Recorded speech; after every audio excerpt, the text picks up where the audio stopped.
ಭೂಕಂಪ ಪೀಡಿತ ವೆನೆಜುವೆಲಾಗೆ ಭಾರತದ ನೆರವಿನ ಹಸ್ತ ಇದು. ಸಂಕಷ್ಟದ ಸಮಯದಲ್ಲಿ ಮಾನವೀಯತೆ ಮೆರೆದಿದೆ ಭಾರತ. ಆಪರೇಷನ್ ಅಮಿಸ್ಟಾಡ್ ಅಡಿಯಲ್ಲಿ ಭಾರತದ ಸಹಾಯ. ವೆನೆಜುವೆಲಾಗೆ ತೆರಳಿದೆ ಭಾರತೀಯ ಸೇನಾ ತಂಡ. ಭಾರತದ 41 ಸದಸ್ಯರ ಸೇನಾ ವೈದ್ಯಕೀಯ ತಂಡ ಈಗ ರವಾನೆ ಆಗಿದೆ. ಸಂಕಷ್ಟದ ಸಮಯದಲ್ಲಿ ಭಾರತ ಇಲ್ಲಿ ಮಾನವೀಯತೆ ಮೆರೆದಿರುವಂಥದ್ದು. ಏನೇ ಸಂಕಷ್ಟ ಆದರೂ ಕೂಡ ಅಲ್ಲಿ ಮೊದಲು ಭಾರತ ಇರುತ್ತೆ. ಯಾವುದೇ ಮೂಲೆಯಲ್ಲಿ ಸಂಕಷ್ಟ ಆದರೂ ಕೂಡ ಯಾವುದೇ ದೇಶದಲ್ಲೂ ಕೂಡ.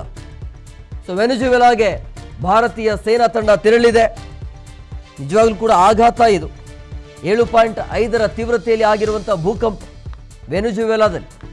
ಭಾರತದ 41 ಸದಸ್ಯರ ತಂಡ, ವೈದ್ಯಕೀಯ ತಂಡ ಈಗ ರವಾನೆ ಆಗಿದೆ.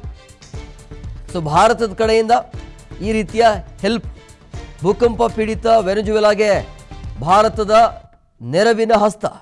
ಸೊ ಈ ತಂಡದಲ್ಲಿ 9 ನುರಿತ ವೈದ್ಯಕೀಯ ಅಧಿಕಾರಿಗಳಿರ್ತಾರೆ. 60 ಪ್ಯಾರಾಫೀಲ್ಡ್ ಆಸ್ಪತ್ರೆಯ ನೆರವಿನ ತಂಡ ಇದು ಭಾರತೀಯ ಸೇನೆಯ ಮುಖ್ಯ ವೈದ್ಯಕೀಯ ಘಟಕ.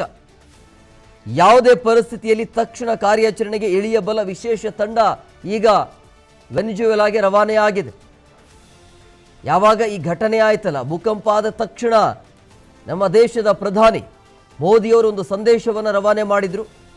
ನಿಮ್ಮ ಪರವಾಗಿ ಭಾರತ ನಿಲ್ಲುತ್ತೆ, ಭಾರತದ ಕಡೆಯಿಂದ ಏನು ಬೇಕೋ ಅದೆಷ್ಟು ಹೆಲ್ಪನ್ನು ಸಹಾಯವಾಗಿ ಭಾರತ ಮಾಡುತ್ತೆ ಅಂಥೇಳಿ. ಸೊ ಹಂಗಾಗಿ ಅದೇ ರೀತಿಯಾಗಿ ಕೊಟ್ಟ ಮಾತಿನಂತೆ ಈಗ ಭಾರತದ ತಂಡ ನೇರವಾಗಿ ವೆನೆಜುವೆಲಾಗೆ ಪ್ರವೇಶ ಮಾಡಿದೆ, ಅಲ್ಲಿ ಹೋಗಿದೆ ಈಗ. ಸೊ ಭೂಕಂಪ ಪೀಡಿತ ವೆನೆಜುವೆಲಾಗೆ ಭಾರತದ ನೆರವಿನ ಹಸ್ತ. ಸಂಕಷ್ಟದ ಸಮಯದಲ್ಲಿ ಇಲ್ಲಿ ಮಾನವೀಯತೆ ಮೆರಿತಾ ಇರುವಂಥದ್ದು ಭಾರತ ಅಷ್ಟೇ ಅಲ್ಲ, ಎಲ್ಲ ದೇಶಗಳು ಕೈ ಜೋಡಿಸಬೇಕಾಗತ್ತೆ ಇಂಥ ಸಂದಿಗ್ಧ ಪರಿಸ್ಥಿತಿಯಲ್ಲಿ. ಅಲ್ಲಿ ಇದುವರೆಗೂ ಮಾಹಿತಿ ಇಲ್ಲ, ಬಟ್ ಲಕ್ಷಾಂತರ ಜನ ಪ್ರಾಣವನ್ನು ಕಳೆದುಕೊಂಡಿದ್ದಾರೆ ಅನ್ನುವಂಥ ಮಾಹಿತಿ ಇದೆ. ಕನ್ಫರ್ಮ್ ಇಲ್ಲ, ಸಿಗ್ತಾ ಇಲ್ಲ.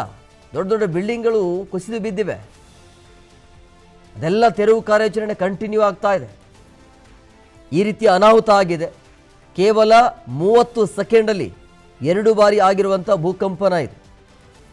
7.1 ಮತ್ತು 7.5 ಅದರ ತೀವ್ರತೆಯಲ್ಲಿ ಆಗಿರುವಂಥ ಭೂಕಂಪನದಿಂದಾಗಿ ಈ ರೀತಿಯ ಸಾವು ನೋವು ಆಗ್ತಾ ಇದೆ ಅಲ್ಲಿ.